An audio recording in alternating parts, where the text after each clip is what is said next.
Thank you, Chairman Cruz, Ranking Member Hirono, and members of the committee. Antifa is not a myth. I have been reporting on its activities since 2016. Its threats to my family and me have proved all too real. As any good journalist knows, the most important stories are often those not being told. This story is not being told. The American public knows little about this violent insurrectionary group and its radical ideology. I made Antifa my beat, and that makes me a target. Its followers regard my reporting as a threat to their mission, so they use violence and intimidation to try to frighten me into silence. First, they tried to discredit me, falsely branding me as a white supremacist.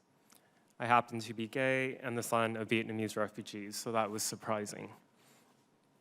Next, they threatened to kill me and hurt my family. They almost succeeded last year when they surrounded me in the middle of downtown Portland. I was beaten so badly that I was hospitalized for a subarachnoid hemorrhage. I still suffer from the effects of that injury. To this day, no one has been arrested.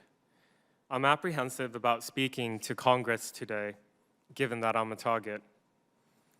But I'm more afraid of the consequences of remaining silent. Unless we take action, what is happening in Portland today will soon be happening in cities across the country. What we've witnessed for more than 2 months in Portland are almost daily violent protests and riots led by Antifa. Even when they aren't starting fires, using explosives, and trying to maim officers, they leave threatening messages, such as decapitated pig heads outside the courthouse.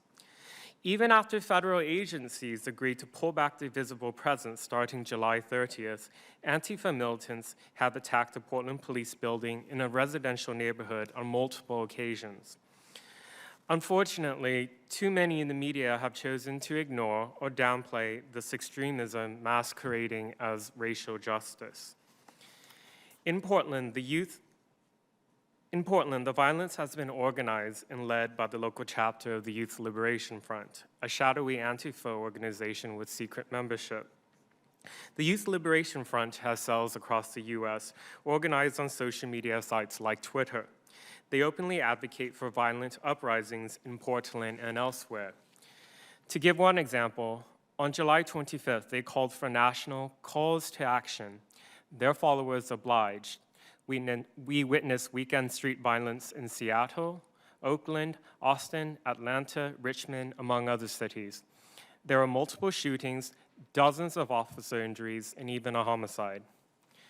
I have worked undercover for months in Portland and other cities, and I've seen with my own eyes how hundreds of so-called protesters work together to carry out acts of organized criminality against government and civilians. Both violent and nonviolent participants play a role. For example, Antifa, by their own admission, depend on mass numbers of peaceful protesters to act as human shields.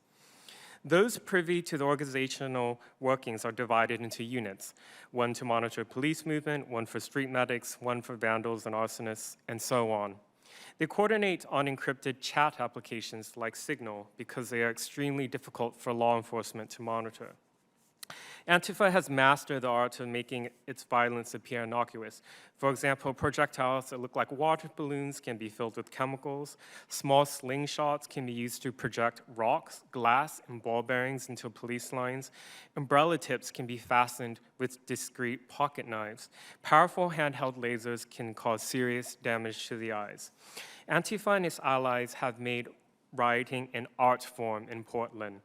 They have access to a rich stream of cash flowing from platforms like GoFundMe, Venmo, and Cash App. Any conspirator arrested in Portland is instantly bailed out and ready for the next night of violent protests. I come to you today with a message for senators of both parties. Antifa's goal is not only to abolish the criminal justice system, it is to bring down the republic itself.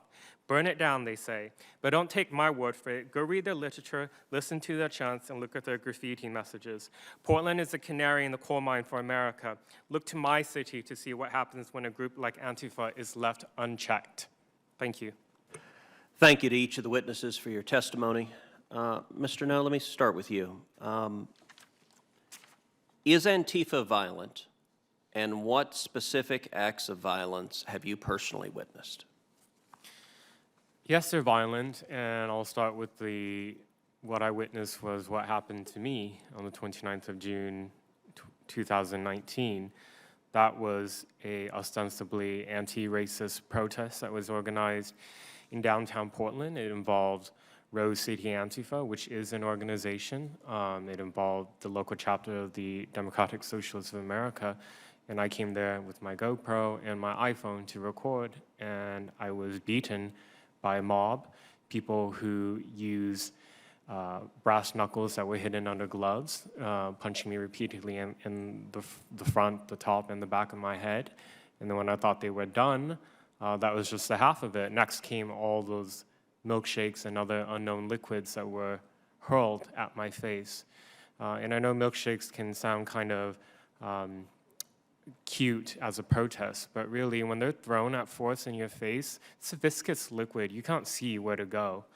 So that was one of my first experiences with their violence directly. Since then, I've seen numerous times in Portland. And is it right that you received significant injuries from that? Yes, a brain bleed from that. Please continue, I'm sorry. And I wasn't the only victim that day. There were 7 other people who were hospitalized. There was only one conviction related to another person who was assaulted, beaten on the head with a brick and a baton and other weapons. Portland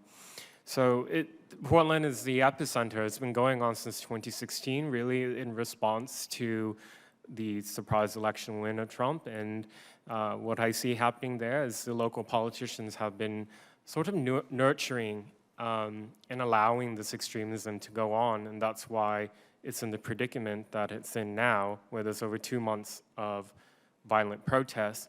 And I see all these headlines talking about how things are peaceful now because the federal authorities are less visible.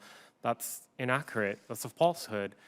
Yesterday and the day before, you know where the attacks happened? Instead of the federal court downtown, Antifa Black Bloc militants tried a new tactic. They attacked the Southeast Precinct in Southeast Portland.